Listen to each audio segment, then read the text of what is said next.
Hi, I'm Heather with Heatherland Coaching. Today, I want to talk to you about vulnerability. I'm going to share with you an experience that I had recently involving my connection and how it came to allow me to be vulnerable, and it just worked out in a beautiful experience with my connection because I allowed myself to go to that space. Uh, some of you may think you are vulnerable and that it's easy to do. However, I was one of those people that I thought I was vulnerable and exposed and allowing myself to receive love in a magnificent way. But I wasn't doing that. And my coaches, Lee and Sherry Patterson, through Relationship Reinvented, helped me so much with the Root Camp program. So much that I decided to start the coaching program myself. And I'm still going through it. And it's just shown me so much about myself, about my gifts, helped me heal my wounds, helped me with my connection to this man. And it's been a wonderful, beautiful experience. And I want to keep expanding on that, opening my heart and sharing more with you. So that's why I'm here. I want to have this channel and reach people and, help you too, twin flame or not, it doesn't matter. I plan to do corporate coaching, just whoever's lives are struggling, relationships need to be helped. I think I can try to do that. And if I can't do it, if I don't feel like I'm the one, I will refer you to someone else who is, or we'll find you resources. I'm very good at that. So you can reach out to me for a number of things if you feel led to. And if I can't help you, I will help you find resources that will help you. Today, vulnerability. So I'm here in Texas, and I've seen my twin a few times since I've gotten here. And the other day, I was back at the house out here, and I got a call from him at like 6 o'clock at night, and he said, I was on my way to see you, to surprise you, and I had an accident. So needless to say, he couldn't come to see me, and I was extremely upset because it was kind of a big deal, big accident. EMS showed up and stuff, and he was all right, but the car wasn't. So he didn't end up coming.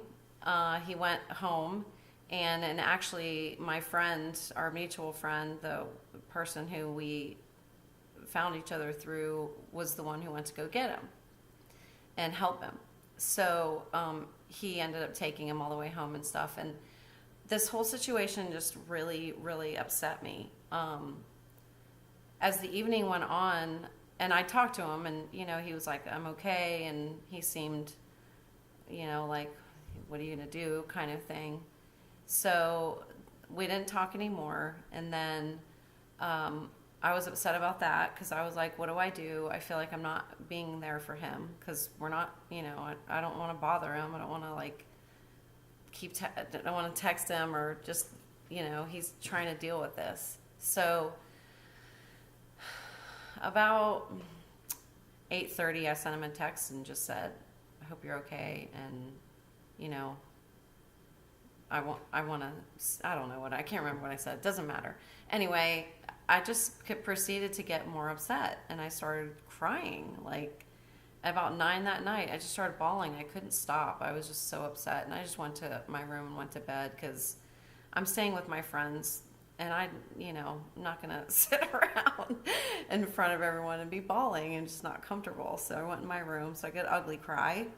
So I threw myself on the bed like a 16-year-old, and I had my face in the pillow, and I was just bawling. I was so upset because not only I was like, oh my gosh, he crashed on his way to see me, of all people. Are you kidding me right now? I was so upset. I just couldn't even, what? Like, what? Yeah. So, and I was like thinking to myself, okay, here's where I went with that too. Well, he's probably, and this is a direct result of Facebook crap that I've seen of twins like flipping out and going crazy, allegedly or whatever. But there's a lot of allegedly my twins this, my twins that, my twin did this, my twin did that. So, anywho, I'm bawling in my bed, freaking out and all upset. And I went to this place that said, well, he's probably not going to love you anymore anyway, and not even going to want to hang out with you because he crashed on his way to see you. So he's going to think that's a really bad omen, and he's just, it's done. You're done. Wow. So then I said to Fear, hey, Fear, STFU. If you don't know what that means, just Google it. Google it. So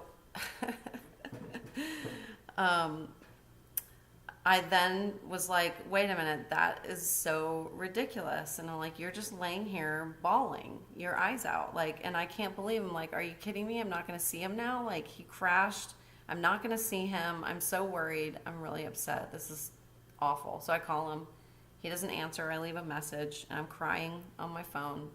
I'm like, I'm really worried about, I just want to know you're okay, and I'm really upset.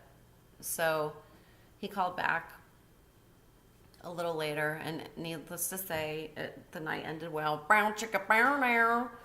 So I went over to his place, and I was so happy just to throw my arms around him and hug him and know that he was okay, really was okay. It was really upsetting, and it was really strange. I don't know why or how all that went down, but the point is I was vulnerable enough to pick up the phone when I was really upset and call him, and I don't think we would have spent time together if I didn't do that. If I didn't do that, I just don't think that would have happened.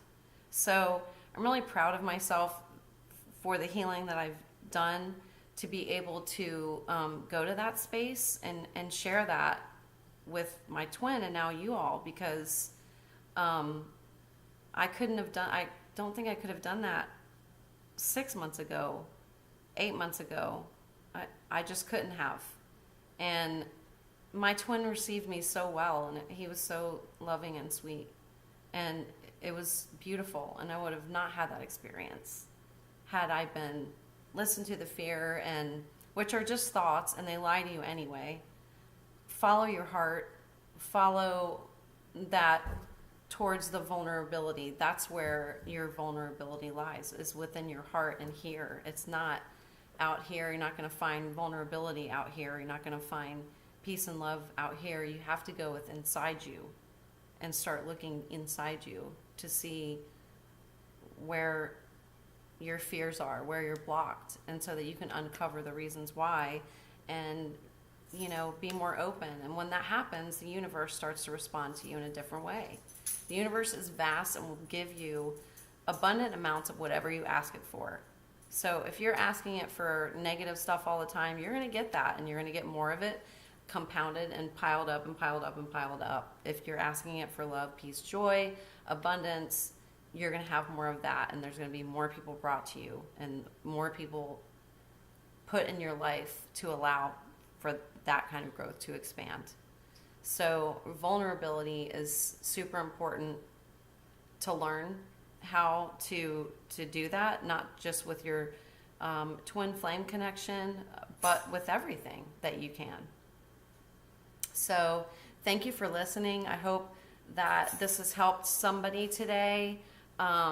You can subscribe to my channel. I do not have a website yet. I have to work on that. This is all new to me. I mean, I just quit the corporate world. I just have to start somewhere. So I don't have everything all together, but it is what it is, and I'm happy to share. My email address is hbaker50@yahoo.com. Subscribe, hit the like button, ask me questions, send me emails. I'm not ready to start per se charging for coaching at this point. I want to see how, what kind of questions people have. and start that way. So just reach out to me if you have any questions that I can answer for you and make a video about. I'd be happy to do that. And I will probably be starting a web series where I'll have, it'll be like members only, and then we can do a web series every week. And you can be invited to that, and I can do a live web about questions you have on really any topic, and see where that goes. So more to come on that. Thanks for tuning in.